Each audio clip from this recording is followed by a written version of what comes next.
From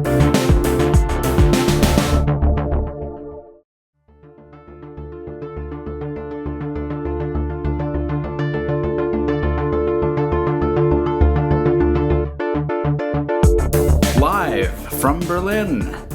Well, actually not quite live as we publish on a delay, and actually not quite a bit delayed this week because Germany is apparently a giant black hole of internet, so much later from Berlin.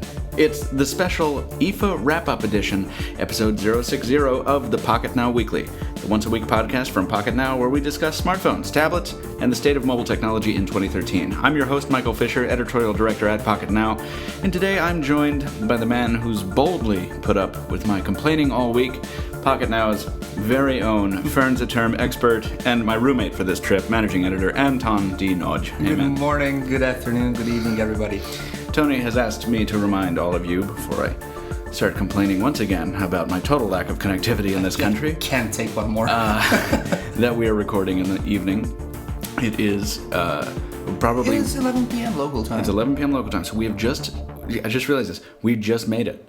Yeah. We have been running for over a year with a podcast every week, and right now we are recording our 60th episode on the last hour of the week in question. So we're really cutting it close, and listeners, we thank you for being patient. Yeah, well, listen, we also have to upload this, and with the internet here, I'm not sure we're going to make it this week. No, the upload is going to be late, but thankfully the recording is not.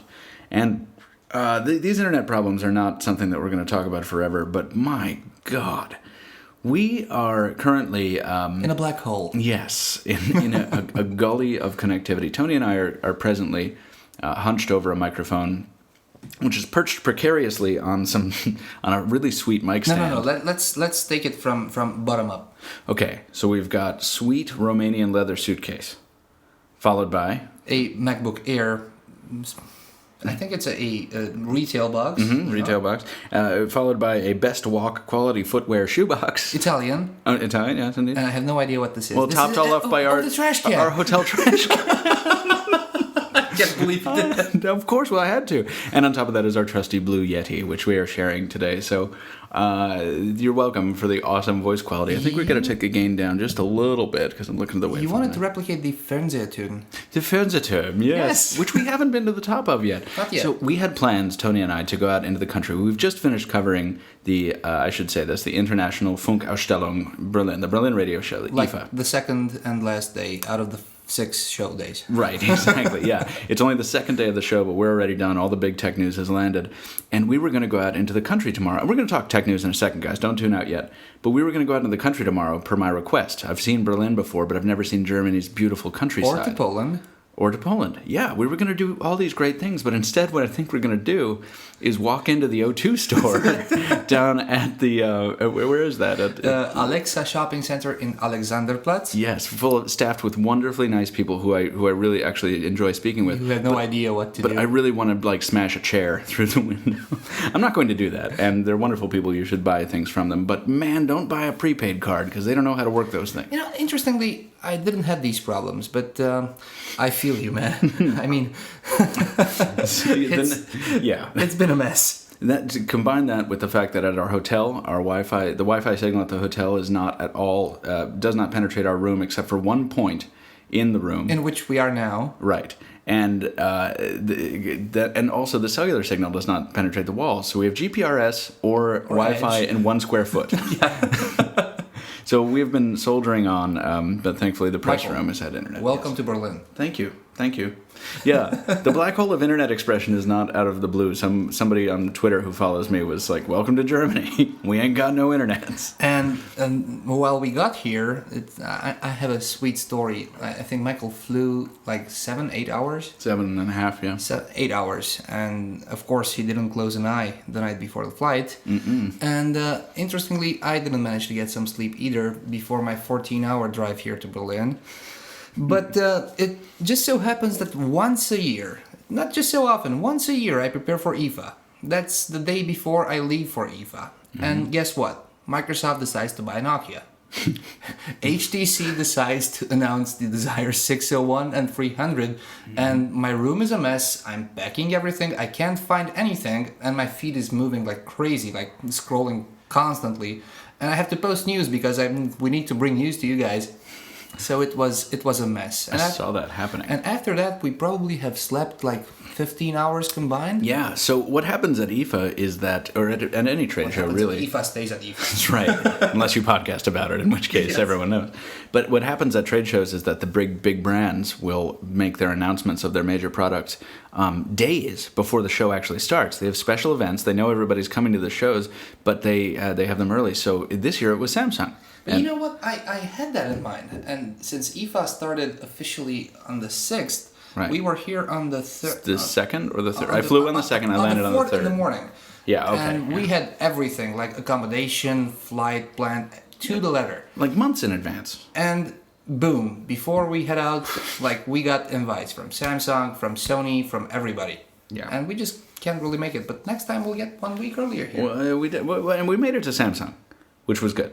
And Which was good. We hit that, and that was but the thing is, if you watch any of the hands-on videos from the Samsung event, Oh, boy. we look like just drugged up thieves and half dead robots. Is this the segue?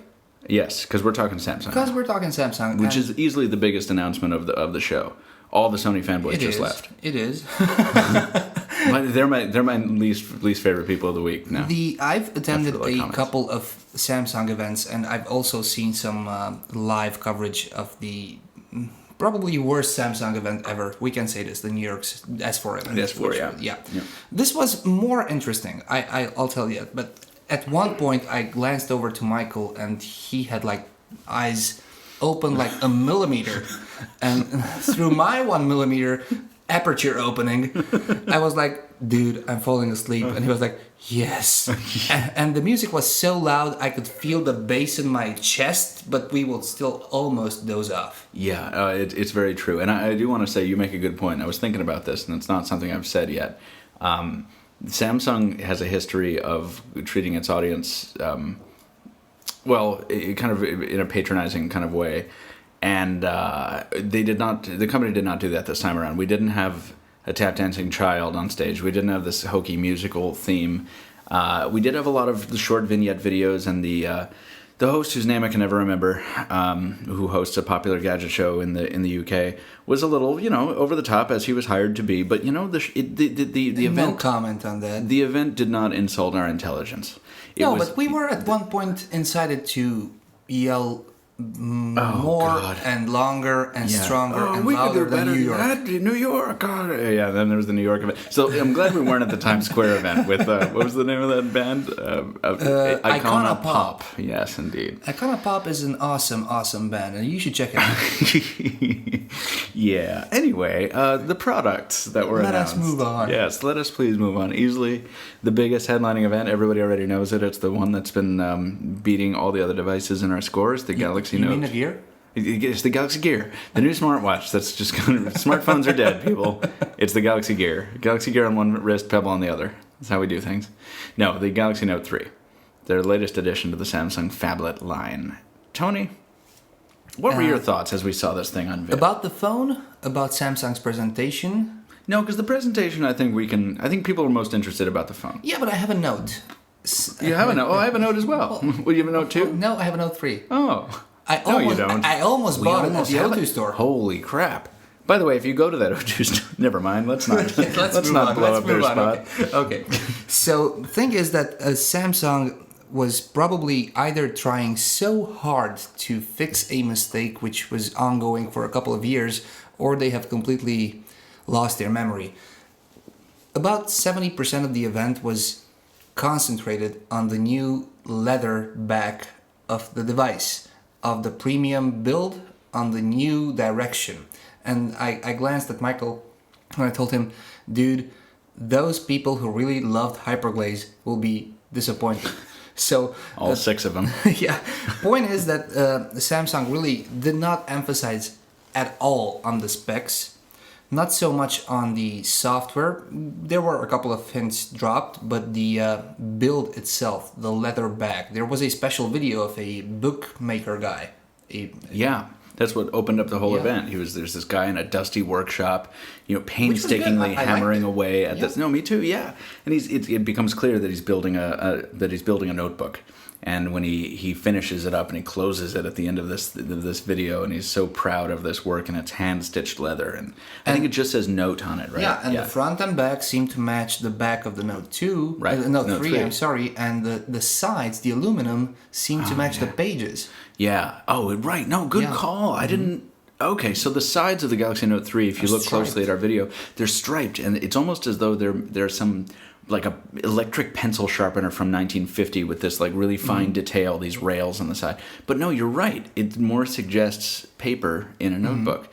And the back cover has this, it's real, all right, so whether it's leather, faux leather of some kind, whatever it is, it's supposed to be leather. It feels a lot like cheap leather, but it feels good. I don't mean cheap. I don't mean it feels cheap. Better than hyperglaze. It does. Much better. And it has legitimate stitching on the sides. Yeah. To the point where I'm like looking ahead in time to 2 years from now, to 2-year-old Galaxy Note 3s. Especially if you have a white one. Right, or and to that leather, like, well, I think you're thinking something different. I'm thinking of the stitching popping out.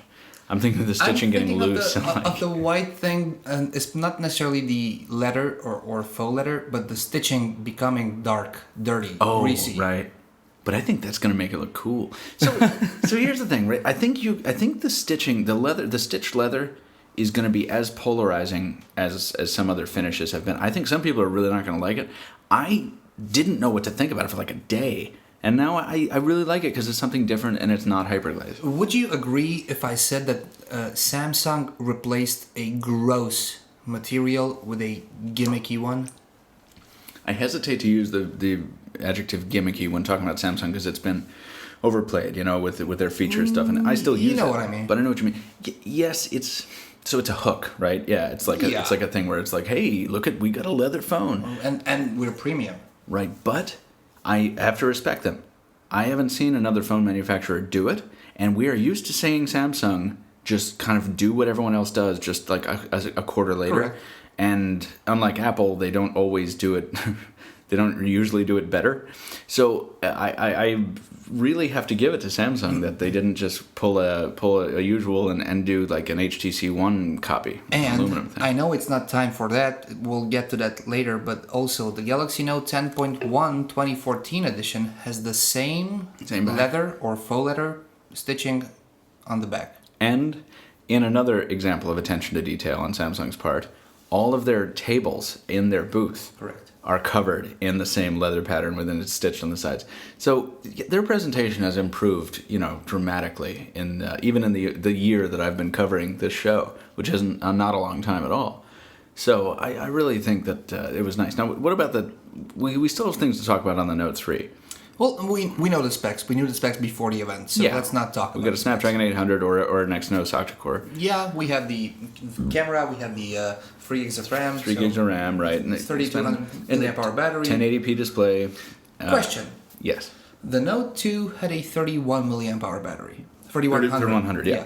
The Note 3 has a 3200. Mm-hmm. Still, Samsung claims sometimes, for instance, in video playback 40% more battery life. Or 4 more hours of video playback is what they said, yeah. Under the circumstances in which we have a full HD display and 1080p larger versus one. 780, yeah. How do you think they pulled it off? I think that is processor. I think that's entirely falls to the Snapdragon 800. I think they may have been playing fast and loose with the spec sheet there and say some versions of it maybe because the 800 has enhanced battery management, power management stuff. Now I know that 1080p panel, which is larger than the existing 720p panel, is going to pull a lot of power, but counterbalanced by the Snapdragon 800 and maybe with display brightness at 1, they can pull out that figure. But you know what? Hold on. Motorola got away with saying 24 hours or whatever the hell they said about the Moto X, like ridiculous figure on battery life. And it got nowhere close to that in our test. Like it got half that. But that was still a lot of endurance for that sized phone, which is why we still respected the Moto X as far as endurance goes. So I think, Samsung is, puffing up the goiter a little bit there. I don't know what that means. Let's not forget to mention that the Note 3 will come in 2 flavors. Unfortunately, let's remind ourselves that the Note 2 was the first Samsung phone to ship with the same specs across the entire world, US and Europe, GSM, HSDPA, and LTE. Unfortunately, the Note 3 will have the Qualcomm 800 on LTE and the Exynos 5 under HSDPA. European global markets. Hold on, wait, that one won't have LTE? Yep. No, wait, no, it will have LTE. Yeah, but we have two separate Oh, yeah. SoCs. We do. Unfortunately, again. So Yeah. there's this fragment. Yes, the word fragmentation. Right. Again, on the same device. Yeah. And being over here is giving me new appreciation for some of the woes of non-US buyers, because there's a lot of variants of devices that are different. Sometimes they're better. I mean, you like your octa-core Galaxy I love S4 better than the Snapdragon Galaxy S4. Yes. Yeah. What do you think about the key to the Note 3, Yeah. the new S Pen? So the new S Pen, I loved they introed this new S Pen, and I was expecting to see this like wildly reimagined hardware, and I'm like, oh, it's just an S Pen again, except it's different. Well, it just it's looks a little oval different. and it's not triangular. Yeah, So it's I'm not entirely huge sure that I like the improvement. physical. No, I don't think it is at all. So There's no angles. there are. Yeah, no, I kind of like the existing S Pen, but the real story is in the software. And man, it takes you a while to learn how to work that new software. Because you have to hover over the screen to activate this air command menu, which is the circular menu that I still pops can't out. get it right. Yeah, and I gotta say, those demo units on the floor were being abused. There were just hundreds, thousands of people going in and out of the Samsung booth, which wasn't a booth. I'm crazy, sorry, it was yeah. an airplane hangar. I mean, it was massive. And there were so many devices, and which was wonderful, but those devices were so beat up and just maimed almost. But so we restarted each one before we did the demos on them. But we had to relearn how to deploy that air command menu, because you get the S Pen close to the screen and then you press the button. But your inclination is to hold the button. Yeah, only when you see the dot. Right. You see it. You see the dot in AirView. You hold the S Pen over the screen. Then you click the button on the S Pen once, And the fan expands. and the fan comes out. And then you have these 5 new options. And some of them are the existing ones that we're familiar with, like How do you, is it air command? Air Command Air is Command. what the disc is called. Yeah. Yeah. And then all the rest of it. There's the screen capture thing, and then there's 4 others which are actually new. The multi-window, the search one, Yeah. So there's the one where you the can, Note. Yeah, the Note one is probably the most impressive, right? Because we're not going to go through all of them. We've got a video up going got through several. all of them. Yeah, but we have one specifically dedicated to this air command menu.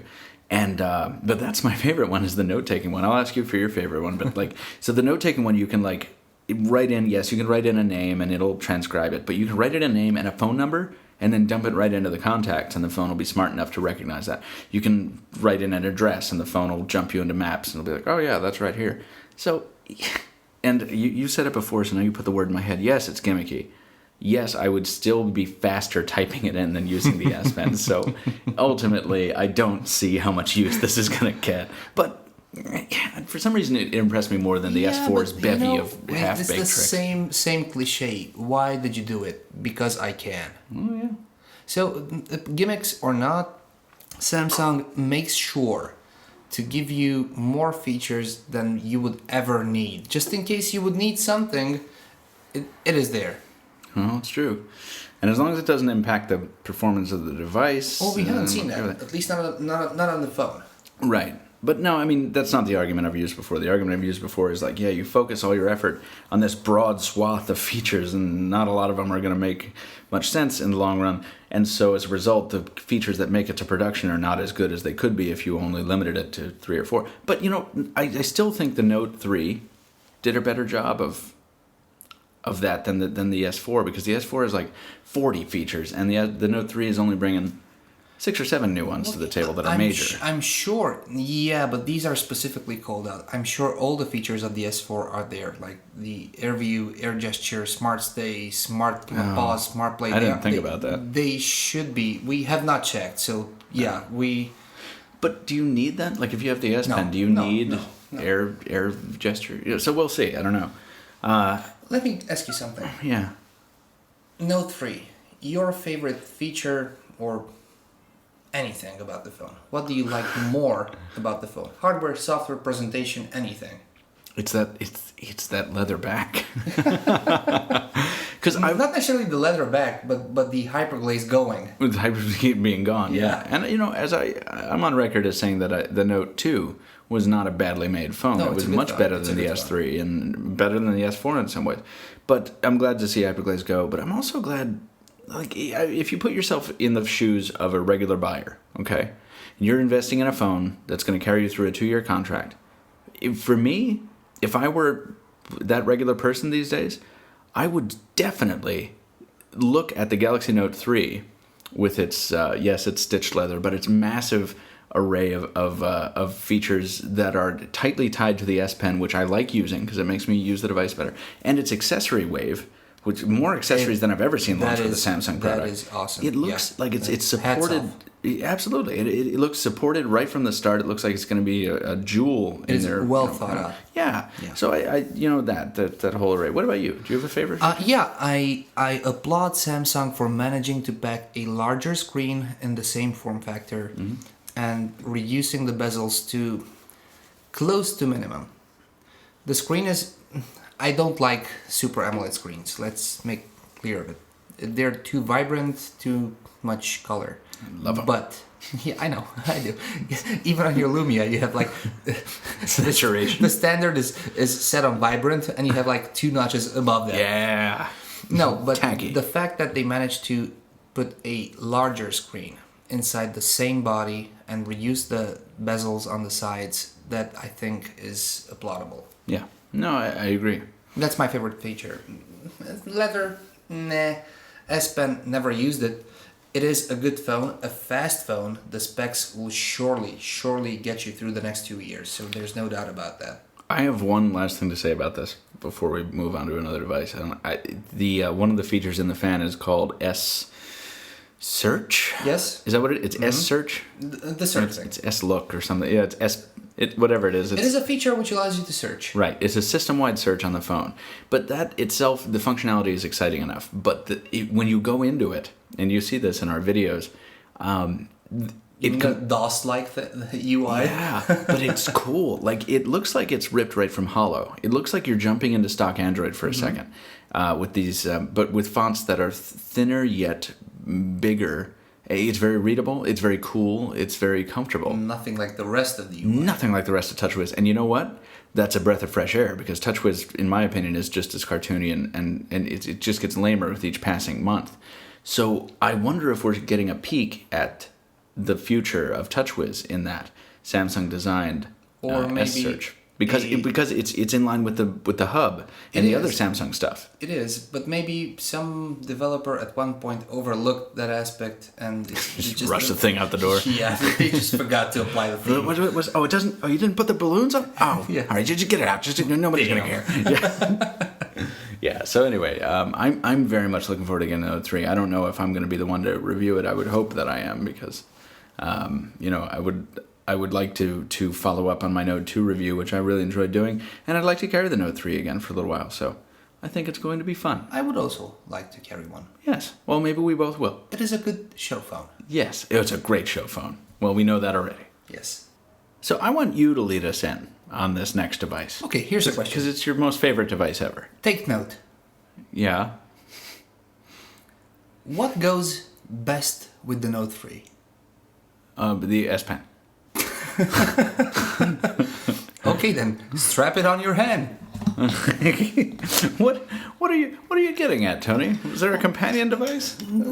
According to Samsung, yes, and we've already seen it displayed near the Note 3, near the tablet, and there's a big, huge sign calling out Samsung Galaxy Note 3 plus Samsung Galaxy Gear. Galaxy Gear. The device. I don't know where to put a device. The accessory. Yes, that is probably the biggest surprise to me. The Galaxy Gear, listeners, if you don't know, is the Samsung smartwatch. And it is exactly the same which was leaked. And it was initially leaked, then there was a debunk saying, no, that's an early prototype. No, it looks like the leaked pictures. It does. It may not be identical. I remember the leaks being just a little bit weirder looking. Well, they were grabs, right? They were photo snaps of a projection video. So, of course, they looked crappier. So, two big surprises for the Galaxy Gear for me. One was that they positioned it as a companion to the Note. It's not. I'm not saying it's an illogical move. I'm saying it was a surprise. But it works with the Note 2, the S3, and the S4. Right. But the second big surprise was what? I actually completely forgot. Oh, was that it didn't look so bad in person. So it looks on. And I know you disagree with me on this, but on video, in photos, it looks awful. I think. It's bulky, it looks huge, it looks like half a Galaxy S3 on your wrist. But when you put the thing on, it's, at least for me, it's both lighter and smaller than I expected. I don't have anything against huge watches. I like myself huge watches. Knowing the fact that Samsung is trying to pioneer bendable screens, I was somehow, I don't know, secretly hoping for something which would be half your wrist a screen, a curved glass, a something. I don't care about the bulkiness. It's thick. Something I'll like give you that. those renders we saw. Yeah. So imagine walking in a bar. Yeah. With your friends, Note 3 in your pocket, and you raise your arm at your eye level, and you touch your phone, Your watch. your watch, yes, and you select the camera, and while adjusting your hand to the perfect level, you snap a picture with the watch on your wrist of your friends at the table. How lame is that? I mean, is it more lame than like looking at them with your robot headgear and tapping and like blinking twice to take a photo? Or saying, "Okay, Google, right? snap a okay, picture." Google, snap picture now. Yeah, no. Right, it's lame. It's lame in that regard, but it's also like geek chic, cool, or it wants to be. It wants to be. Let me rephrase. I don't think it succeeds. How lame is it to be outside with your friends and actually raising your wrist up to your ear and talking to your wrist like a Secret Service agent? So the Galaxy Gear has a speaker and a microphone. And yes, you raise the thing up to the vicinity of your head without taking it off your wrist, which is pretty cool to have a conversation. Yeah, I know. All right, so it's the Dick Tracy watch and the watch Penny's watch from Inspector Gadget all in one. And let's not forget about Bond. And, well, of course, one of the early Bond things, yeah, when Bond was pro Gadget. So, yeah, there's all that stuff. And if that sounds like something right up your alley, which, by the way, to me, it does. Jeez. And so I'm 100%. I will, like I say, I will wear a Pebble on one wrist and a freaking Galaxy Gear on the other, and it's going to be great. That was my girlfriend's suggestion, by the way, which is why she's my girlfriend. It's wonderful. But so there's a large contingent of people who are not going to buy it, particularly because of the price points we're seeing. Which is outrageous. Wow. $299.99 in American dollars at carrier stores, at least 2 carrier stores. I wonder if the price will be the same if you purchase it with the Note 3. Well, Verizon was talking about a bundle deal, but their bundle deal was like... maybe this was misquoted, but it was like a couple of bucks off. No, it wasn't even that. It was like Galaxy Note 3 $299. But if you get it with the Galaxy Gear, it's $599. It's like, wait, great discount. Wait, what? Yeah. So I don't know. I just signed a contract for my watch. Yeah. But so what if you put yourself in that position of that person I was talking about before, though, who's buying the Note 3 to last him 2 years, and he's kind of a geek. He's his spec head and whatever, but he doesn't want to pull the Note 3 out of his pocket every time it rings and whatever. He wants to have a Pebble, but he wants it to do more. There's more to the Gear. There's apps. Yeah. Developers can develop applications specifically for the Gear, which they can do for the Pebble as well, but you'll be able to do more with them on the Gear because of its larger screen. You have a larger screen, you have a color screen, yeah. You have a camera. Yeah. Like it or not. I mean, it's a 4 megapixel? I don't know what the stills resolution is. I should, but I don't. And also 720p in video. There's that's a what I know. 10 or 30 second limit? On video, 10-second limit. 10-second limit. Or so 15, yeah. It is good if not your let's say it's good for me if my phone is not in my pocket, which is within my reach, but it's in my car 15 meters away, or it's in my backpack, or it's in my bag which I'm carrying at the show floor. Then I could accept this. But if my phone is within my reach, raising my hand to my wrist to my ear, just like I would hold a phone, would make me think, like, why wouldn't I hold the actual phone when I have my... So it's the same effort. I mean, the effort taking me to raise my wrist to my ear with or without the phone is the same. It's not the same. This is where we differ, because this is the perspective of someone who owns and likes a smartwatch to the perspective of someone who doesn't find them useful. And yeah, I think there is It doesn't sound like one on paper. It certainly is a difficult to imagine one, but there is a measurable difference in effort in extracting a phone from your pocket and then putting it up to your head and just looking at your wrist to use calling and putting your hand up to your head. Does one make you look more stupid? Yes. Michael, we're not talking about getting exhumated. Like sometimes you are. No. What if you're sitting in a car and remember, this isn't the HP Veer. This is a Note 3 in your pocket. It's massive. Yes, there are bigger phones, but it's still big. So it's hard to get out of your pocket when you're sitting. It's not always. It's unwieldy sometimes. So the Galaxy. All right, listen. I think the Galaxy Gear launched with the right product. That's what I think. I think it launched with the proper product. I don't think it's good enough to have seen the light of day. I think it's a mediocre towards low-end product, as in not in specs and what it offers, as in its usefulness. Yeah.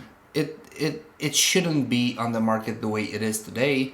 I agree that I do not like it. I do not find it useful. It's just another Galaxy. And whenever I see you talking to your wrist, I'm going to turn around and go away or slap you in the face. I will not abide this. Goodbye.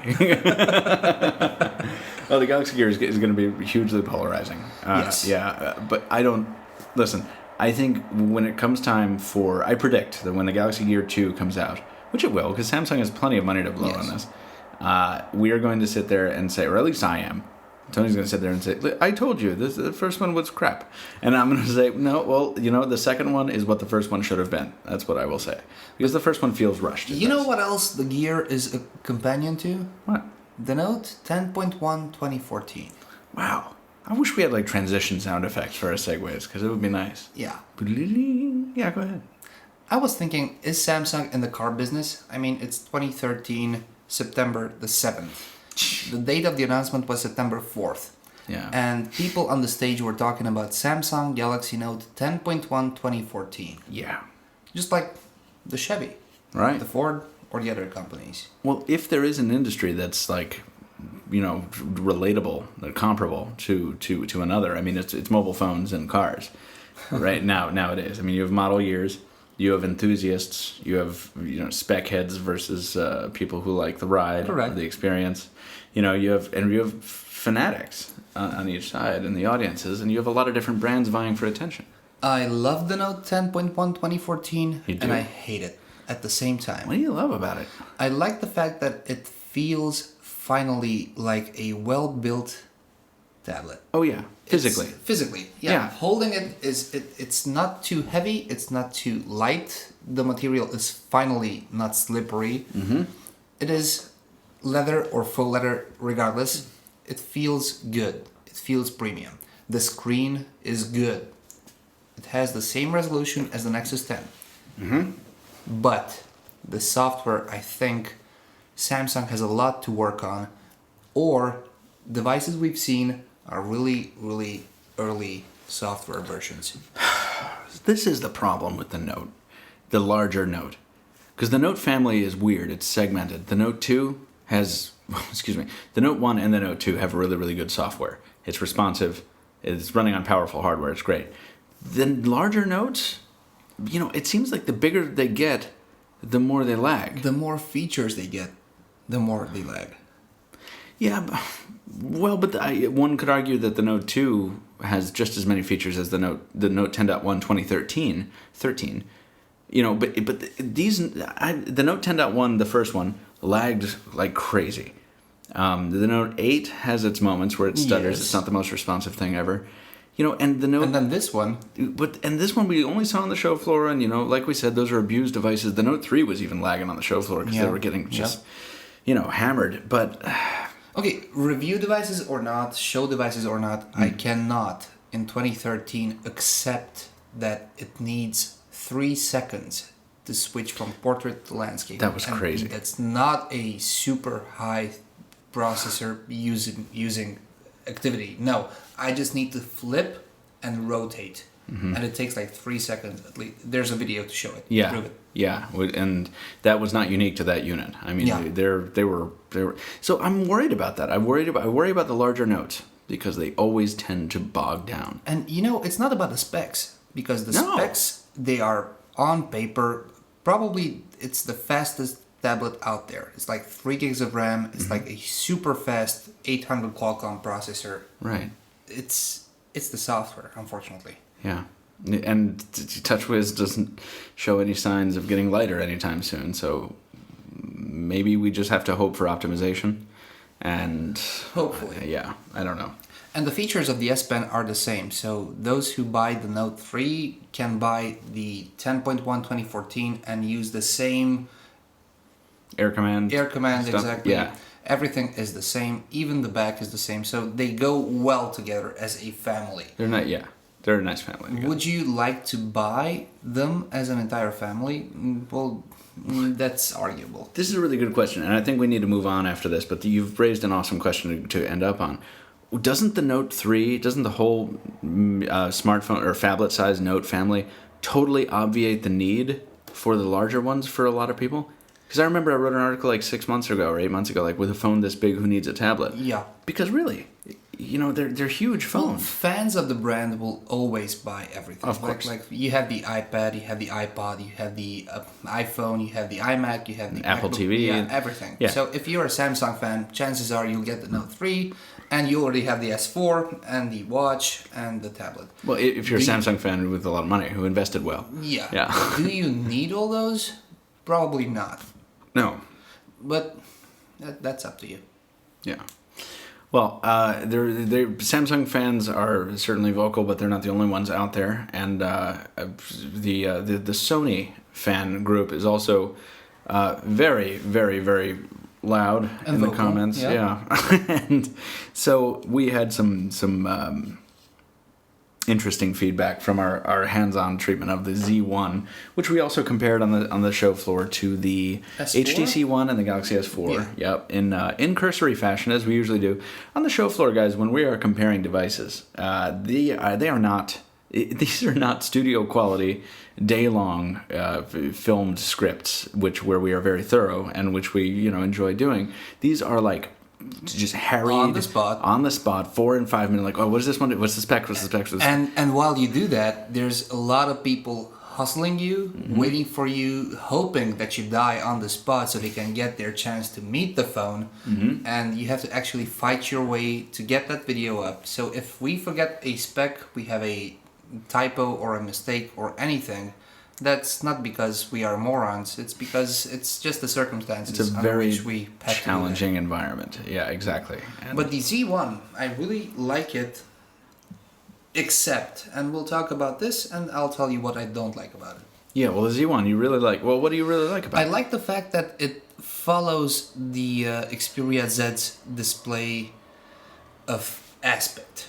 It looks the same, it has the same sandwich design, which in my case, who I like the iPhone 5, is appealing to me. Yeah.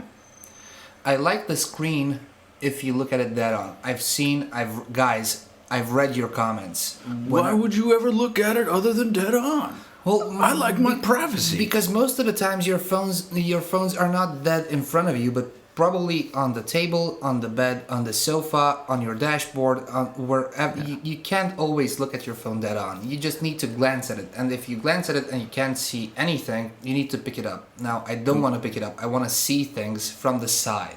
And it's because of that practical consideration and because of a number of other factors that looking at your phone from an off angle and seeing blacks turn into grays and seeing the panel colors shift, right, has become a sign of a low quality display. Correct. Whether you like it or not. It's not a feature, the guys. perception. It's a lower quality execution. Right. And if it doesn't bother you, great. Buy one. That's Buy awesome. two. Yeah, hey, man, we're not. But the commonly held perception, which we agree with, is that is not a superior experience when looking at a display. You want to be able to see a display from all angles. And if you're concerned about your security, then you put a screen protector on, which offers that feature where you can't see it from anything beyond 5 degrees. The phone looks good. It does. And plus it looks good. It is waterproof. Dustproof. In water and dustproof. It's IP. I forgot what IP it is. It's 57 or 67. 57, 67. And I mean, that's awesome. I love that. I wouldn't want to drop it because of that glass construction, but you could drop it once. Yeah, one time. But no, there's that, and then the Sony skin looks pretty good. We showed about 16 times in a row. We showed that app drawer organization. It is. It's fluid. It's fluid like the Tablet Z definitely jumped around a little bit. It was a little skittery, but on the phone, it's beautiful and it performs as well as it should have on the Tablet Z. And I still miss the Tablet Z. But what? I've taken a picture of you, which is probably inside the hands-on post on Pocketnow, and we zoomed in the picture to no more than probably 200%. Yeah. And it turned into a mosaic. Yeah, it turned into like a pointillism print. So, and then we thought, well, maybe it was the lighting in that moment on the show floor. The settings, the anything. Yeah, maybe we messed up the settings. We tried to find a reason or an excuse, but... Yeah, no, but ultimately, the images that phone produced, at least the ones it displayed on the screen, oh no, and then also we got it off the phone, then we looked at it on another phone. It made me look like I was wearing like a week-old caked up layer of pancake makeup. Like it just gave my skin a completely wrong texture. Which brings us back to the good old question. Sony makes awesome camcorders, cameras. They're good at imaging. We both use Sony cameras to cover the show. Yeah, I think like 90% of the Pocketnow team uses Sony cameras. Yeah, they're great standalone cameras. The question is, how come Sony can't get things right? And guys, we're not hating on it, and this is not a final opinion. Of course, we need to get the review unit to compare it against other phones and under our circumstances. But what we've seen there on the spot, we were expecting more out of it. Yeah. Unfortunately, that's made up for a little bit on the features side. Sony has kind of taken the BlackBerry time shift idea and run with it, so that every time you snap an image, the camera's actually already been capturing frames. Like 60? How many? Ridiculous. I think it's 60. I think it's 30 on each side. Yeah. So it let's say it is, guys. We're probably wrong on that figure, but let's say it's 30 frames before you hit the shutter button and 30 frames after. So, I mean, anybody in a group shot who's blinking, you can take that out. Anything that's wrong, you can pick the exact right moment. To the millisecond. And that's so cool. I mean, yeah, it's a really cool implementation. And you've got those live filters where you can see, if you want to put a filter on the image, you can see what it would look like in real time. You can see that with most phones, but in this case, you can see like 9 at the same time or even more. Right. They're simultaneous. Yeah. So there's a lot of cool stuff on the software side in the camera. What else does that thing do? That's not one of those 4K suckers, right? No. That's the new thing, apparently. But no, seriously, I would consider the Z1, but it's not high on my priority list. So unfortunately, it's where the Z was. Oh, we forgot to mention, it takes up a mass penalty. I think it's a little bit thicker than the Z, but in exchange for was it 3,000 milliamp hour battery? Is that what it was? Something like that. It's something ridiculously high in terms of storage capacity, so that's awesome. But you know what takes good pictures? I don't know if I think I know where you're going, but I don't know if they take good pictures. Well, let's say they should take good pictures. They should take good pictures, yes. The devices whose brand name has confused us. They're not called smart lenses, but the press calls them smart lenses. No, they were called smart lenses at first, then there were the rumors Smart Shot from smartphone and Cybershot being joined. Right, but now they're just branded Cybershot. The QX10 and the QX100. Yeah. Also known as the Campbell's soup cans from previous podcasts. A nickname that I understand our friend of the show, Stefan Constantinescu, has perpetuated beyond the Pocketnow Weekly.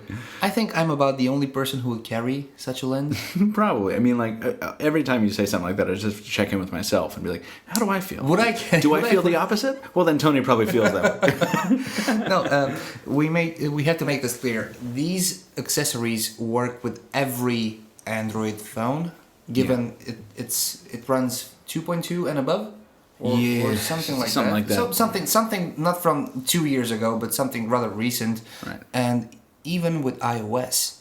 So I think we have talked about this exactly before IFA, and I was raising the question: what if Sony would make this thing non-exclusive to Sony? What if they would open up to every HTC One user who is tired of having no details on his phone, and every iPhone 5 user who doesn't want to see the violet cast. Yeah. I'm sorry, I've been distracted this whole time because I've been like, I really want to fact check that. Is that true for the iOS compatibility? It is true. 'Cause I know we've seen a lot of things that are compatible with both platforms. I believe, I'm 99.9% sure that it is compatible. You know what we'd normally do at this time? Would be like this, and we'd be Google searching. We don't have net. Yeah, we don't have the internet, guys. Not a bit. And I just looked over. byte. I just looked over at the waveform and like I just totally peaked it. I'm not going to fix that, so I'm sorry about your ears, guys. So yeah, but these lenses, one of them's really thick, but they're both really light. You know what I don't understand? What? Which one is the higher end? Because for me, the lower end is the higher end, and the higher end is this is crazy. The QX10 is the lower end one, and that one has 10 times optical zoom. And these things are self-powered, self-contained, 18 megapixel. They both have sensor sizes of over an inch in diameter, right? Which is huge. Yeah. Which is huge. Self-contained units, like they're really cool accomplishments of engineering. But the higher end one only has an improved resolution of 2 megapixels, so it's 20-something versus 18-something. But they reduced the optical zoom to 4 times. So it's like, what? And there's another difference. As someone rightfully said in the comments, we're not photographers professionally, so we are not. But we all like our good we all like to have a picture on our phones, on our displays, on our tablets, to which our friends would say, "Whoa!" To which you zoom in and you don't see pastel, you don't see mosaics. Right. So I think the question is, would you carry one? Like, you're in Berlin, okay, you're next year in Barcelona. Mm-hmm. Would you snap on your smart shot? Well, because I've already decided to make certain sacrifices and make certain choices, no, I wouldn't, because I have the Lumia 1020, and that blows it out of the park for me. We're not sure yet, but we don't know about picture quality, and of course these things have capabilities the 1020 certainly does, and I'm not saying, but no, for me personally, no, I would not carry one. If I did not have that Lumia 1020, yeah, I might take them to a show, but a trade show is the only time I could see using them. Is the thing. If I wanted to go out into, like, have a nice vacation day where I'm like, I don't want to carry a bag, I don't want to carry anything, I just want to have my phone. I wouldn't want to carry one of these hockey pucks around, no. I would. Yeah. Well, of course I would. Of course you would. Of course I would. Well, you carry a man purse, I like it. Because it would fit in there with the secondary phone and all that kind of stuff. But it would be worth it. I don't want to blow like 15 pictures and get home and see that none of those are good. Sure. One's shaky, one's noisy, one is blown out. No. I want a solution which is practical. And with this camera accessory, you can actually either pop it on the phone or not, because it works even if it's not popped on. You can have your camera like a foot away and still record action, zoom, capture, and whatever from your phone. Yeah. This is, I think, awesome. It's like super spy thing. I agree. And this actually leads to my next point about these things. I think they may have gotten a little bit of a bum trial in our hands-on video because we were in the trade show. Some folks got to try all these things privately. We did not. We were on the trade floor with about 1 billion to 11 other people, and there was Wi-Fi chaos going on. And these things work via Wi-Fi Direct. So they stream the image to your phone's viewfinder via Wi-Fi Direct, and if there's a lot of interference around... Sometimes it drops a couple of frames. Right, and so it was a heinous experience on the trade floor trying to get these things to work. I don't think that's their fault. I think that's the trade floor environment, so please don't judge them based on that. That disclaimer probably should have gone in the video. That was probably my bust. I apologize. But we will give these things a proper review one way or the other. So the way this works is if your phone is NFC enabled, you just tap your phone towards the accessory and they pair together. If not, then they could pair together via Bluetooth, via Wi-Fi. And you either snap it on or not to your phone, and with the proper application, so it's not working with the stock application. You have to download a application specifically compatible with your phone and with your camera. Right. It turns your smartphone into the viewfinder of the lens which is attached, but the lens by themselves are standalone. Every stabilization, processing, capturing is done on the lens itself. It just transmits the final product to the phone via Bluetooth, NFC, or Wi-Fi Direct. Yeah, it wouldn't transmit anything via NFC, but yeah, I think it's Wi-Fi Direct. Correct. Yeah. So yeah, it's fascinating. In this, I cannot sit here and tell you that I'm not interested in this, and then at the same time say, yeah, I like the Galaxy Gear because I'm geeky about it. So these are both. I think they're in that way. They're in the same category. Oddly, they're like products for niche products for aficionados, for enthusiasts, for super geeks, and also professionals who need that certain ability. And that was not the only product of Sony. What? Oh, right. So yeah. Please. I talked about it before. I reviewed the Xperia Tablet Z for us, and for all the things I found wrong with it, and there are a few. I loved that thing. It was lightweight. It was beautifully engineered, and it was water and dust proof, and it ran Android reasonably well, with some bugs that I wish it would have fixed. But God, the hardware is amazing. So imagine putting a different platform on that hardware. Like, dude, what else can you put on it? Right. Including a sweet kickstand and one of the more innovative keyboards I've found. And a magnesium keyboard. And right. Then you get the Sony Vaio Tap 11. And this thing, we didn't even know we were going to cover it at first. I forgot what it was. I found it on a list that we were keeping, and I was like, wait, what is this? Then we went and saw it, and we found out exactly what it was. It's basically a beefier Xperia Tablet Z running Windows 8.1, right? 8 at the moment, 8.1 later on. Yes. Oh, right. It's the Toshiba that's doing 8.1. Yep. Okay. So it's Windows 8 at the moment. And Tony was the one who did the hands-on on this, so... That is a sweet tablet. Now, I'm not going to talk about the aspect because Michael praised it enough. It's fast, but the thing that struck me, the display was awesome. Oh, yeah. It's probably...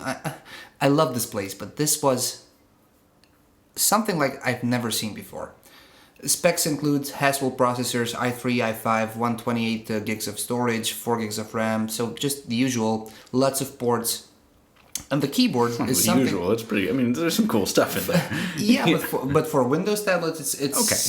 Let's say it's standard. And sure. I need to somehow go and deviate and agree with most of our commenters on YouTube that this is mostly Microsoft's, not fault, air quotes, fault. Microsoft is to be thanked for having these awesome products because the Surface has set a standard. In hardware quality. In hardware. And all the other OEMs are trying to go beyond and above that. Mm-hmm. And we're talking like a sweet kickstand, a wireless keyboard which is not tethered to your tablet at all. So you can have your tablet like 5 feet away being propped to its kickstand, and you can use the keyboard, and it's included mouse, which is the trackpad, and buttons, and don't have actually to contact your keyboard to the tablet. There's one time when you have to connect that, when you have to charge it because it has a battery and the tablet charges the keyboard itself. Yeah. But it's magnesium. It feels good in the hand, and the color options are white with the magnesium normal silverish color and black, which also looks good. But can I tell you that I was so confused by the concept of that keyboard? When you were getting the briefing before we were shooting the video, like I saw the contacts on the keyboard and where they were supposed to line up with the contacts on the tablet. And I'm like, you thought this snaps in. Yeah. I did too. How does this snap in? Like, wait, how is this some funky new hinge? Like, what's going on? And it took me like a long time to realize, like, oh, you don't even plug it in. Like, when you have this thing, the tablet on its kickstand and the keyboard in front of it, they're not supposed to touch. They don't have to. Oh, whoa, really? So it's good. It's fluid, and of course, Windows 8 offers you everything which you want. It's basically I stopped considering it a tablet. For me, it is a laptop. In the full Windows 8 version, I mean, essentially, yeah. And it's fanless because what would you say? It's Haswell. Haswell i3 and i5. Yeah, those are going to be the two options available, and it also has a stylus. Oh, right, which magnetically clicks to the side, a la Surface Pro. Unfortunately, the version which we have shot did not include the magnetic parts on the right side. The stylus will be included. It will not have its slot. You can't slide it in. You can't conceal it. You'll have to carry it in your pocket, your purse, wherever. Right. But it will, whenever you don't need it, snap magnetically to the side of the tablet. Right. Okay. So we're going to try and get our hands on this. I don't know if we're going to do this one. I would love to. We'll try. I would really, really like to, yeah. If Sony listens, we want to do it. Yeah. So anyway, let us move on. Let's definitely move on. I want to talk about another tablet running Windows for a much shorter amount of time. Let's talk about a tablet running Android. I want to talk about one running Windows. Okay. Because which one were you talking about? You can tell me in a second. A sweet 8-incher. A sweet... what? Let's talk about the Toshiba Encore for a second. Let's. Okay. I was excited to hear that this thing was going to be at one of these events, one of these nights of IFA. It is a 8-inch tablet running Windows. And this is not necessarily the first in the world or anything like that, but we don't see them that often from manufacturers that we cover routinely. And we don't even cover Toshiba routinely. I would like to sometimes, but they tend to release stuff that in areas that we don't cover. And there's a whole lot of reasons. But when we learned they were going to be there, I was like, I want to see this. I haven't seen Windows on an 8-inch form factor before. Let's check it out. And this tablet is not supposed to be a blockbuster. And I sort of felt like I did when we went to MWC and HP showed off their Slate 7. Yeah. Except without all the rage. Because I hated on that thing so hard. That wasn't even at the show. It was a special event. A special event, Yeah. right? Well, so was the Toshiba thing. Yeah, true. So maybe that's why I felt this way. But I wanted to dropkick the Slate 7 for other reasons unrelated to the product. But the Toshiba Encore, I was just kind of a little disappointed by when I first picked it up because it is thick. Clunky. Yeah. It's made of this glossy polycarbonate that's shiny and I'm not sold on the specs. I mean, it runs on Intel Atom. right. So, Which is the same thing running my NVX2, which I'm not having a great time with. So. But true, and we have to say this: the unit which we had did not have final software. Right. Or final hardware, really. Or- I'm sure that's what it'll look like, but they were saying it wasn't final hardware. So. Yeah, but the software was really bogged down. I mean, you had no access to the settings. Right. It was basically, imagine if it would be like Windows 8 without anything but the touch experience, the touch interface. Mm-hmm. Nothing else. No desktop, no clickable small icons, just the X Metro UI, and that's it. And as I recall, the display was not terribly high res either, right? Yeah. Yeah. But of course, they emphasize that this is aimed at the prosumer market because people will have, of course, Microsoft Office included. Right. And you will be able to work on the fly as long as the Intel Atom processor will keep up. Right. Yeah, so it was interesting in that respect. It's not going to be priced terribly high. Did they give us pricing in the hands-on video? I cannot remember. I can't remember honestly. either. I think they did, but I don't remember. Once again, we would look it up, but we can't. So, I was thinking about another 8-incher.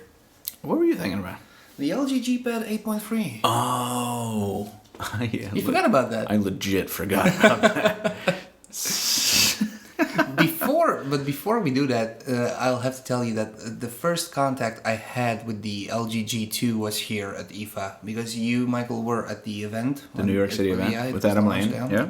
And I have not been there, and I have not seen the G2 until now. And I'll tell you this much: I like the G2.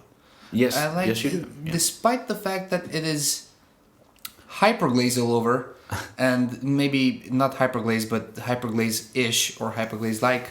I like the way it feels in the hand. I love the bezels. I mean, the lack of bezels. Lack thereof. Yeah. And the screen is good. So, bottom line, I like the G2, but the G Pad is LG's comeback to the tablet market since 2011. True. That's a very nice segue, but I'm going to destroy it. I'm sorry. You look at me hatefully. Are you Taylor Martin? I'm Taylor. Howdy, y'all. Taylor Martin. We would love to have gotten him on the show. It was the weekend, and But since we don't have internet access, we are offline podcasting. That's exactly right. Well, what we are going to say is that we are going to review the LG G2 very soon. So if you're interested in that, stay tuned. Should we talk about the tablet? Yes. Tell me about it. Well, Because I don't remember it. It is a tablet which feels good in the hand, but that's not why you're listening to this podcast. Right. LG tried the LG. Hold on, somebody said in the comments to one of our videos, like, everything feels good in the hand of these guys. It's like, no, it doesn't. Some of it feels downright crappy. Like hyperglaze. Yeah, right. But the LG G2 isn't. Oh, it has the aluminum. LG, exactly. And I just wanted to drop this. LG tried the tablet market in 2011 with Right. the Optimus Pad, or I think that's what the name was, and that was not a huge success. Which one was the 3G one? 3D, sorry. The G-Pad, I think. It was at the same time launched as the Optimus 3D. Okay. That was 2011. It was the MWC, which I covered by myself. The one you told me about today. Yes. Anton Dinod, you covered a show solo. So they left the tablet market, and now they are back with a solution which might as well be a Nexus 7 killer, but not really. I mean, we have a 8.3 inch display with 1920 by 1200 resolution and a 600 Snapdragon processor and 2 gigs of RAM. So it's pretty fast. And it's well, in the Optimus UI, sitting on top of that has always been really fast. it feels good. The bezels are very thin. Mm-hmm. And the price point will not be that high. That's true. So, I mean, you're not getting the added benefit of the Nexus support if you're doing this comparison. That is correct. Right. But what does it compete with? It competes with the Galaxy Note 8.0. Sure, and It competes, and we had the comparison video. Yeah. And it competes with the new Nexus 7, which is, yes, a cheaper tablet, and it gives you the Nexus experience. Right. And the iPad mini is nowhere to be mentioned in this comparison because let's face it, it has a crappy display. Right. Resolution, It really at does. least the resolution. Yeah. So it's in a market where it has a chance of succeeding, contrary to previous LG tablets, which were competing with other tablets which were better. Does it do enough to stand out though? Like I feel like every time I look at a large LG Android product, and I see the vast array of software options for QSlide, yes. Like you mean for the you don't slide like aside to use your multi-side. finger as your stylus? That's the thing. Like it seems like they keep bundling in this memo application as some kind of value add, but really, Which was at first on the first view. Oh god, yeah, the view. Yeah, but it's like drawing on a display with your finger is a fundamentally, maybe you disagree, unsatisfying experience, especially a display that can't detect pressure. But it has that awesome secondary multitasking thing, Right. where you swipe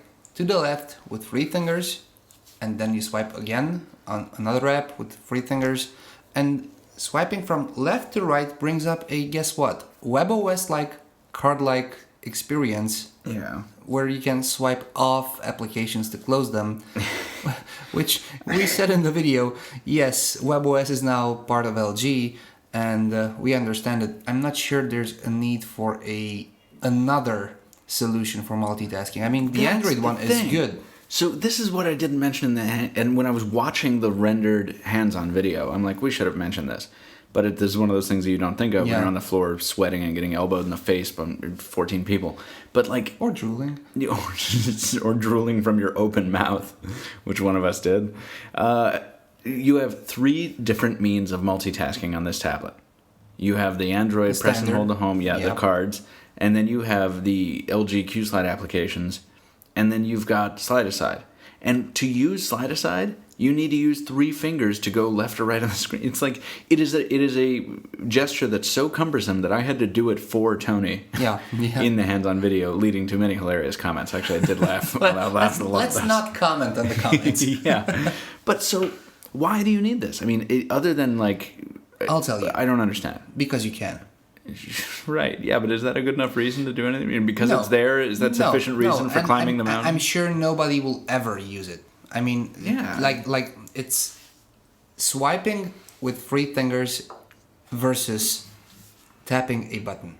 Mm-hmm. And it's a no-brainer. And this is not the same thing as Apple's ridiculous 5-finger implementation to get back to the home screen. No, that's natural. That's easy. Because that comes to you that right is there. Easy. Yeah. Like twisting your elbow. I made fun of it from left to right. I mean, with a 3-finger swipe. That's not natural. I made fun of Apple for that 5-finger thing, but no, it's nowhere close. Easy. And the 4-finger up swipe to do the other. So there are uses for multi-finger gestures. I just don't think this is a terribly good one. And I don't see why we need it on a product. But it's there. If you don't want to use it, don't use it. But there's other apps like LG's implementation of multi-window, like the apps running in Windows. Not all apps. That's the QSlide stuff. Yeah. And that aside, I mean, it's a solid tablet for the price point. It's good build quality. Would you buy one and not the Nexus 7? That's up to you. But I think that the screen is better than on the Nexus 7. Yeah, I mean, we'll get one of them in and we'll see what's up. Yeah. I mean, I like spending time in LG's software environment because even though I don't find it terribly pretty, the responsiveness is so cool. I've never seen responsiveness like that outside of And a is stock LG the company Jelly who Bean thing. gives you options in selecting the animations? Yeah. With the transitions between home Yep. screens. Yeah. So that's really cool. Which we first saw at MWC. Last year. Yeah. Or last year at IFA, or was it? I think it was the L7 we had. Yeah, it was. Yeah. And I was like, wow, this is really responsive. And the LG rep there was like totally not interested in fielding any of my questions. Like, yeah, I mean, it's fine. I'm like, okay, all right, bro. I'm I excited. remember... No, I don't. Let's move on. Let's move on. You move. Okay. Then we've talked about the big players, principally, right? I would like to complete this big players thing with HTC, which is, in my book, a big player. No, mine too. Yeah. And I think HTC was a huge disappointment at IFA. Because, first of all, there were all the HTC One Max rumors, and there was no HTC One Max. And then the two devices which were sadly announced the day Microsoft acquired Nokia, and they were completely lost in the feeds, the Desire 601 and Desire 300. Not that they are flagship phones, they are one mid-range and one entry-level. They were not present on the show floor. We were desperately trying to find the phones just to bring you guys coverage, and HTC Germany didn't have them, but they had the red and the blue HTC One. Yeah, we settled for reporting on the colored HTC Ones for you. Like we had a choice. Mm-hmm. And I love those phones. That is all I will say about the Desire phones. But I loved the colored HTC Ones. I saw the red one. I think I said this in a podcast a couple weeks ago. I saw the red one in a Sprint store, and it's a different kind of red than I've ever seen. It's an automotive red, which is really, really cool. And I was excited that the blue one would be as shiny, and it wasn't. It's a little more matte, but it's still just as pretty. And again, just to complain and bitch a little bit about things, not that I have anything against HTC. I love them just as much as I love Samsung and Apple and everybody else, because we love tech in general. Mm-hmm. Showing off a phone, in this case the blue HTC One, and telling people at the show floor that it will be available in a couple of months is, in my book, unacceptable. Oh, well, that was in Germany, yeah.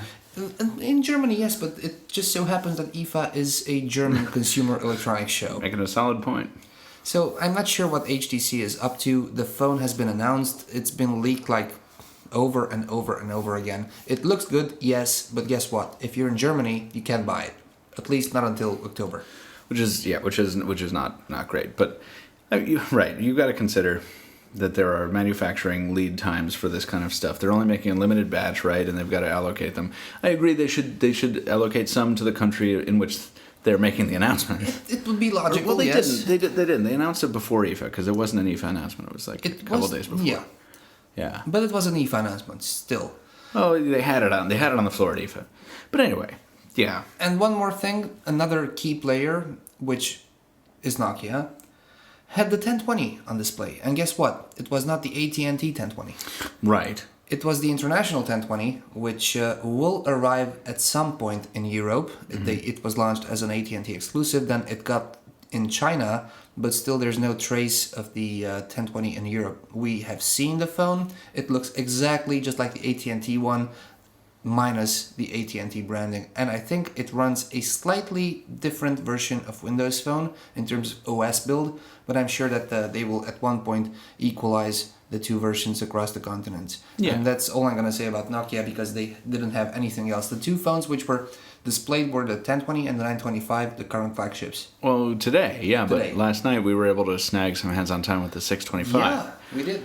Which was cool, because the 625 I don't think is going to come out in the States. And with an 800 by 480 display, it's not going to get anyone excited. And it's not even a new phone, but it was new for us because we haven't seen it being a US-based publication. Exactly. And it's the fact that the display is that low resolution is sad, but it's a large screen at 4.7 inches. So on one hand, yeah, that makes it look worse, but on the other, it's a big screen. Yeah.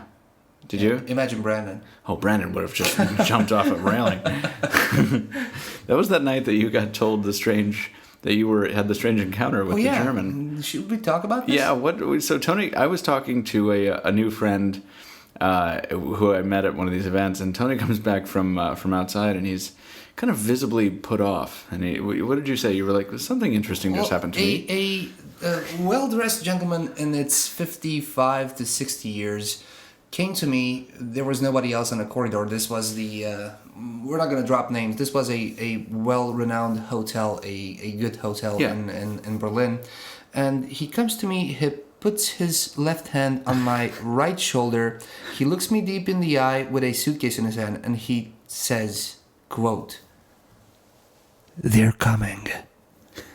And I'm like initially like, what? And of course I'm a guy who jokes a lot, and sure, I got my camera. Let them come. And he looks at me and says, "You should go now." And I didn't know what to make of it. I can't make anything out of it now at this moment, like 48 hours after. Yeah, like and we 24 certainly hours couldn't at the time. We looked at you like, what? But maybe he's talking about the 1020. It's coming to Europe at one point. No doubt. It should be here. Yes, absolutely. Anyway, you were about to segue into the non-big players. So kind of the lesser-known players here, yeah. Besides the bratwurst dealers, who we love very much because they have some great stuff. No, we were able to, and the first one that leaps out to me is the. This is clearly the smartwatch. No, I'm kidding. It's the Acer Liquid S2. Yes, I like this phone. Yeah, we both like this phone. Hey guys, it records in 4K video. We didn't put that in the hands-on. That was our mistake, but it also just so happens that we found out about that after we shot the hands-on. After we.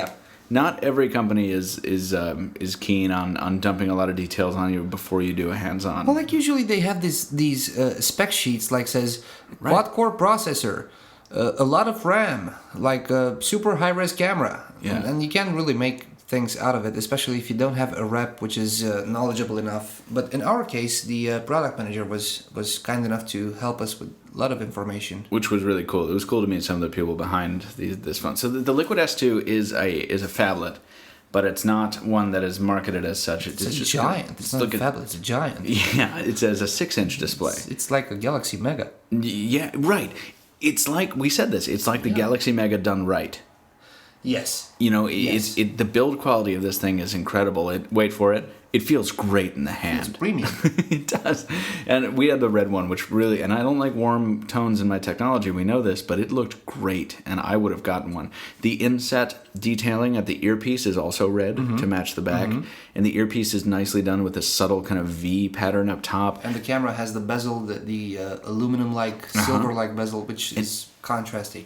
And even the branding for the Dolby surround sound is this like metal plate stamped into the phone. Button. Yeah, and the home key, the capacitive home key is stylized. It's like the Apple iPhone 5's key. Yeah, like kind of is. Except it's not a key. It's a capacitive touch button, which is better. And the screen is great, and it looks like a near stock version of Android. And we were, of course, fooling around with Michael. The unit which we had hands-on with was super, super, super snappy. Oh, yeah. And we were being told that this is not final software.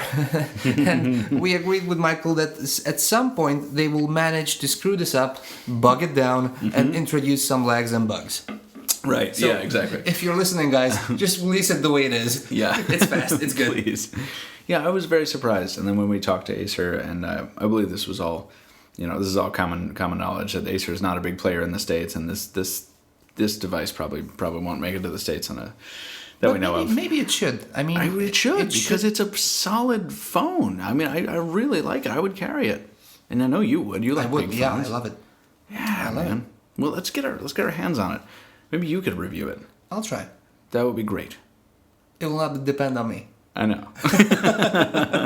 Oh well, you're a European guy. But another European company is called Archos. Ah, yes. Which comes from France. Yes. And had a lot of phones, out of which we have had hands-on with one, but they were two phones with the same specs and different screen sizes. Yeah, the Platinum 53 and the Platinum 50. Now, we don't know if these were brand new or not, because they're not. They were new to us. They were new to us. They were new to the US since I think they were like this 4 is months old. a European device. Yeah. So we did those, and that was all right. I mean, I don't remember much about the phones, but the tablets were the interesting part to me. Especially the Chef. Yeah. So... Which is probably the biggest blasphemy ever happening to Android. Yeah, I think the Chef. So Archos has this idea, which is a good one, that kitchens should have dedicated tablets. Okay, I get it. Listen, I get it. All right. When I sometimes bring my iPad into the kitchen when I wash dishes, and I hang it on 2 pegs over the sink so I can watch Netflix on it, or whatever tablet I'm using at the time. And the iPad is just so big and clunky and fragile comparatively that I get worried about it. That if it falls, it'll definitely shatter it or whatever. Having a tablet that's rugged, all right, listen, this Archos thing is not rugged. It comes with a silicone sleeve in the box. You can wash the sleeve, but you can't wash the tablet. Yeah. Oh, yeah. Like, I don't even want to really talk about this. The Chef's idea was a really good idea with poor execution. The link to the kitchen apps was basically a link to the Google Play Store section. Probably with a slash search on it. Exactly, yeah. I mean, it's just not a good implementation. You can swipe via a gesture in front of the webcam. In theory. And yeah, in theory, because you need an app. Right. Which is not yet in the App Store. Yeah. And you can scroll. Now, this is a huge innovation. I mean, I haven't seen this before. Oh, yeah. I've been screaming for this forever. Maybe my hands are filled with mustard and ketchup and everything and grease, and I just want to wave something away. Right. It's just this is huge. Samsung should take note. Yeah. Next thing I need to do is also to move my head to browse down a page. That's what maybe they can do that next. That's lame. I hope nobody does that. So there was that, and then there was some mid-range 8-incher, which I don't remember anything about. And then there was this cool thing. So the reason we're talking about this is because of this, in my opinion, this 10-inch tablet that folded, its keyboard folded out. The origami tablet? Yeah, and it was strange origami like tablet support, and propped up the tablet at an ergonomic angle. And listen, the thing didn't feel great. It felt pretty cheap. It looked pretty cheap, but it was because it was priced low, and that's the point. That's the whole point. Is you don't need to break the bank to get a tablet with a deployable QWERTY keyboard, or in this case it was AZERTY, but you can get it with a QWERTY. And stereo speakers flanking the screen and running Android on a big 10-inch panel. And with a decent panel. I mean, right, it was all right. It didn't suck that much like the first one. Yeah, and it's an innovative form factor, and that's what we're missing a lot in the high-end space is innovative form factors. And this was cool. So it was a cool effort, and it's important that it's very important that segment of the market is served who can't afford to spend thousands of dollars on really high-end hardware, So it's good that there's some interesting stuff happening down there. I'm sure there's more to what we've seen, but I'd like to, since we're talking about players and big names here, the rest are not so well-known names. You know what we did not see here? We did not see Microsoft at all. We did. We did at a special event, but not at the official show floor. Right. And we didn't know exactly what to do with the information, and we did not see Asus, we did not see Alcatel, we did not see companies which we were expecting to be here because they are here every year. Even if Microsoft doesn't show off anything, they usually have their entire lineup of Windows phones. They were at a special event, and they were kind enough to talk to us, and they're great guys. And I want to remake that point. Like Tony is specifically talking about show floor appearances and keynotes and stuff like that. Like these companies were present, and Qualcomm is another one who was present, but not in an advertised sense, but not on the floor. Right, and so that's sad. It's because I think that these companies inject a lot of cool energy and a lot of legitimacy into these events. Not that IFA needs to be legitimized, but you know what I mean. Like we walk by the Microsoft booth and it's like, wow, all right, cool, that's Microsoft. Let's go hang out in the Microsoft booth. Knowing that they are there, and they're usually at Microsoft booth, they're awesome people, knowledgeable people, and a lot of people. Yeah.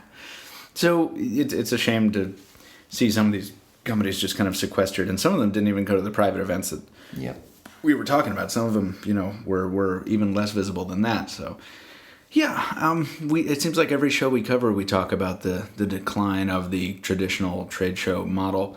But I expected to get that feeling more from IFA this year than I actually did, because there was a lot of cool stuff announced at this show, and there was more than I expected. And of course, 90% of the entire show was not mobile, maybe even more, because IFA is the CES of Europe.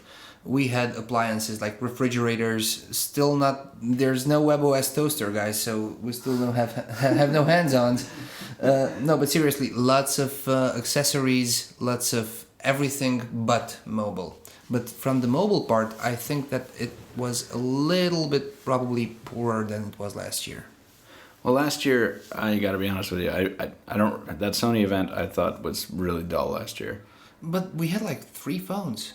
What, at the Sony event? Yeah. Yeah, they were all like mid-rangers. But it was a portfolio. It was a family of products. Sure, but it's a family of products nobody really got excited about, I don't think. And we got the model names wrong because of the reps. So I don't want to remember that Sony event. Yeah, but Samsung had the Note 2 and the Galaxy, Right. the Galaxy camera and the Note 2. HTC had the Desire 8. Right, 6, they had some 5, mid-range stuff. What was that? I don't know. I don't remember which one it was. HTC had LG a had Desire. a mid-range thing. Like nobody. LG had a lot of.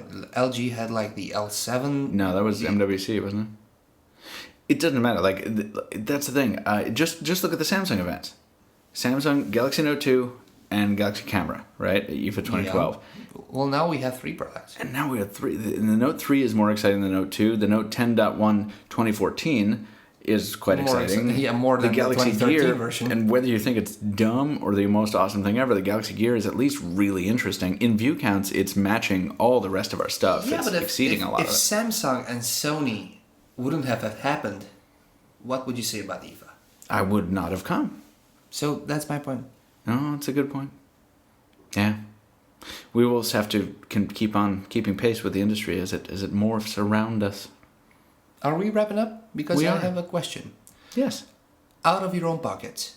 Yeah. If now somebody would break into the hotel and steal all your belongings, which device would you buy from IFA 2013? To support my mobile lifestyle on its own Yes. while I rebuilt my Yeah. material possessions. Oh, I will answer you, but first of all, I'm really glad that considering that post we posted about all the awesome, expensive stuff we're brought, that nobody has stalked us and robbed us yet. Nobody knows where we live. Oh yeah, that's true. And I think nobody would expect us to live where we live. I think you're right. See, because that's genius. I know. That's genius. There are so many butlers here.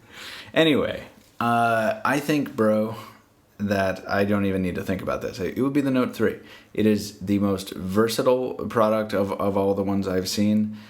It can be a tablet, it can be a phone, and it can do a lot of stuff while still maintaining what needs to be confirmed by a review, but conceivably can do a lot of these things while demonstrating great endurance and being somewhat rugged. But experience and logic dictates that the Note 1 and the Note 2 have already proven the direction in which the Note 3 is going. Right. So I think the Note 2, the Note 3, I would run my life on the Note 3 while I tried to get all my possessions back.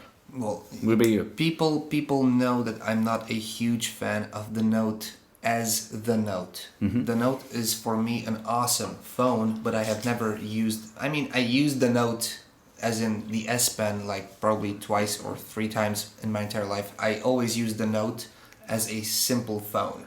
Mm-hmm. And since I don't like big phones, I would probably go with the Xperia Z1.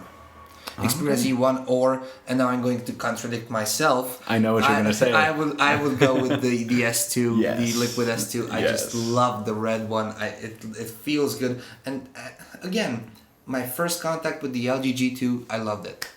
So I had 3 options. And of course, don't get me wrong, I would love to have the Note 3. So for me, in terms of phones, I have like 4 phones to choose from. Mm-hmm. But the first one in my list is the Xperia Z1. Well, fortunately, if you want the Note 3, all you got to do is go to O2. That is correct. But it's not for sale. Right now. Weirdest thing ever.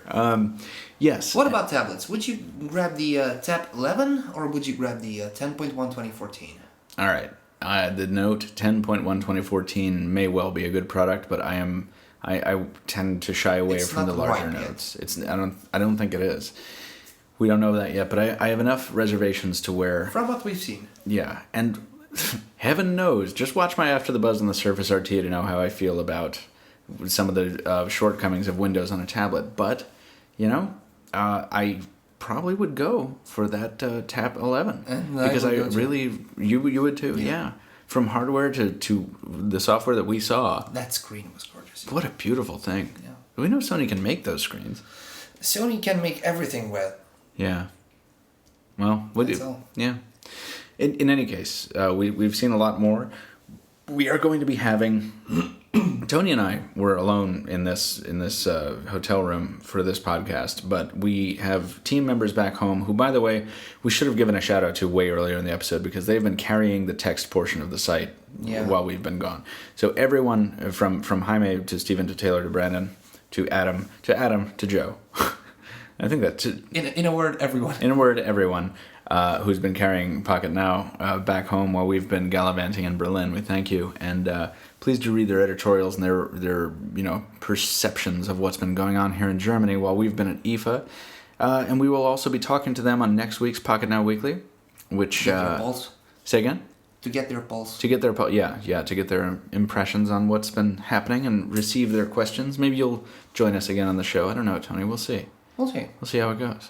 Maybe we need a week off. After this, yes, we do. But the weekly will not take a week off. It'll be back next week, and hopefully not on a weekend. Not on a weekend, no. And so we thank you for that. We thank you for putting up with this echoey show tonight. And if you haven't seen any of our hands-on treatments of the devices that we were talking about in tonight's episode, of this podcast. Whoa! Tony's hungry because he's getting angry. It's like You're all worthy of this podcast, all 12 of you. No, but for real, thank you very much for listening, because that is going to do it for this special episode of the Weekly, episode 060. I will be flying back to America. Tony will be driving back to Romania, and we will join you again next week. Until then... Or on Tuesday. Exactly. Well, yes. Or maybe Wednesday. We'll talk about that. We will talk about that. Until then, Anton is at Anton Dinoj, ANTONDNAGY. I am at Captain Two Phones. That's on Twitter for both of us. You can follow Pocketnow officially as Pocketnow on Twitter, Pocketnow on Instagram, Facebook, and Google+. And you can share opinions with other listeners online at forums.pocketnow.com. If you enjoyed the podcast, please leave us a review on iTunes or Xbox Music. And if you have a topic, question, or suggestion for the podcast, or you just want to say hello, email us at podcast@pocketnow.com. Thank you sincerely for listening, and we'll see you next week. Wiedersehen.